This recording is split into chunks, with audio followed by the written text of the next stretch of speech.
बिजनौर खबर टीम में आपका स्वागत है। बिजनौर जिले के ग्राम शादीपुर निवासी सकून बाला पूर्व में शिक्षा मित्र थी। अभी हुई शिक्षा नियंत्रण में उन्हें शिक्षा के रूप में नियंत्रण मिल गई है। उनके पति भोगेंद्र सिंह पेशे से किसान हैं। वे काफी समय से बीमार चल रहे थे। चिकित्सक को देखने पर पता चला कि उनके दोनों गुर्दे खराब हो गए हैं तथा गुर्दों की क्षमता काम नहीं करने लायक रही। यदि आगे का जीवन जीना है तो गुर्दों का प्रतिरोपण कराना पड़ेगा। सकून बाला ने पति की सेवा की और उनका पूरा इलाज करा रही है। वर्तमान में उनका मेरठ में इलाज चल रहा है और सप्ताह में 2 बार डायलिसिस करानी पड़ती है। बात नहीं बनती देख सकून बाला ने पति को अपनी किडनी देने का निर्णय कर लिया। सकून बाला बताती हैं कि डॉक्टर ने बताया है कि एक किडनी से व्यक्ति आसानी से जीवित रह सकता है। फिर मेरे लिए तो ये गर्व की बात है कि मेरा कोई अंग मेरे पति के जीवन में काम आ रहा है। सकून बाला ने बताया कि गुर्दा प्रतिरोपण के लिए लंबी कागजी कार्यवाही करनी पड़ रही है। उनके लिए मुख्य चिकित्सा अधिकारी को जिलाधिकारी से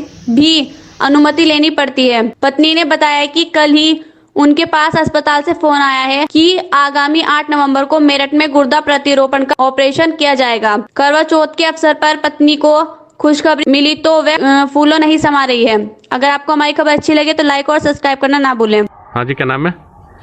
मेरा नाम सकून बाला है जी और मैं गांव शादीपुर में रहती हूँ। आज करवा चौथ के अवसर पर अपनी किडनी दान देने का निर्णय लिया है अपने पति को, क्या पूरा मामला है? जी जी सर, मेरे पति बहुत दिनों से बीमार चल रहे हैं और इतने बीमार रहे ये कि मैंने जहाँ तहाँ बिजनौर में भी, मेरठ भी, ऋषिकेश एम्स भी, जहाँ तहाँ डॉक्टरों के पास ले गई, हॉस्पिटल में लेके गई इन्हें। लेकिन डॉक्टर साहब जहाँ भी बताते थे बस यही दिक्कत बताते थे कि इनकी दोनों किडनी फेल हो गई हैं। दोनों किडनियों ने काम करना बंद कर दिया है। बस वो अब सारी समस्या यह है कि क्या तो अब इन्हें डायलिसिस पे रहना पड़ेगा ज़िंदगी भर, और अगर डायलिसिस नहीं तो फिर आखिरी उपचार केवल यही है कि इनका किडनी ट्रांसप्लांट करना पड़ेगा। एक बार तो सुनकर हम भी बहुत परेशान हो गए कि अब क्या होगा, कैसे होगा। लेकिन बस किडनी ट्रांसप्लांट कराने के लिए पैसे भी नहीं थे, व्यवस्था भी नहीं थी। हम बहुत परेशान हो गए।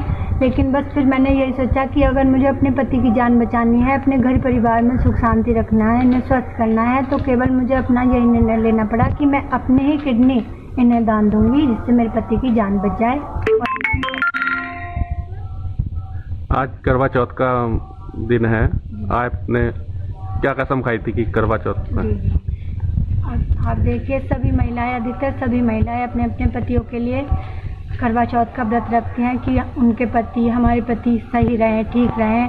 और मैं भी यही चाहती हूँ कि मैं अपनी किडनी दान देकर अपने पति, जिससे कि मेरे पति ठीक हो जाए। अगर मेरी एक किडनी से मेरे पति ठीक हो सकते हैं तो मेरे लिए ये करवा चौथ का व्रत सबसे बड़ा व्रत माना जाएगा। इसीलिए डॉक्टर साहब से जब बात हुई, डॉक्टर साहब ने न्यूटीमा हॉस्पिटल मेरठ में डॉक्टर साहब ने कहा कि आपकी किडनी ट्रांसप्लांट लगभग, जिसके लिए मुझे बहुत सारा संघर्ष करना पड़ा। बिजनौर डीएम साहब से भी परमिशन लेनी पड़ी, बिजनौर सीएमओ ऑफिस से सीएमओ साहब से भी परमिशन लेनी पड़ी। सारे कागज पत्तर सब जमा किए डॉक्टर साहब के पास। फिर उन्होंने कहा कि 8 तारीख में 8 नवंबर को तुम्हारा किडनी ट्रांसप्लांट कर दिया जाएगा। तो सारी बात पूरी हो गई। तो इससे बड़ा मेरे लिए व्रत क्या होगा कि मेरी किडनी दान से मेरे पति ठीक हो जाएंगे, इन्हें जीवन दान मिल जाएगा। यही तो मेरे लिए सबसे बड़ा व्रत होगा। बस यही है कि ये भी ठीक रहेंगे, मेरा घर परिवार एकदम ठीक रहेगा। सबसे बड़ा मेरे लिए यही पुण्य, यही धर्म है कि प्रत्येक, बल्कि मैं तो सभी महिलाओं के लिए कहना चाहूँगी कि प्रत्येक नारी अपने परिवार के लिए, अपने घर परिवार के लिए, चाहे उन्हें कोई भी संघर्ष करना पड़े, संघर्ष करना चाहिए। यदि केवल संघर्ष करने से अपने घर परिवार सही रहता है तो ये किडनी दान देना भी कोई ऐसा नहीं कि हाँ बहुत बड़ी बात है।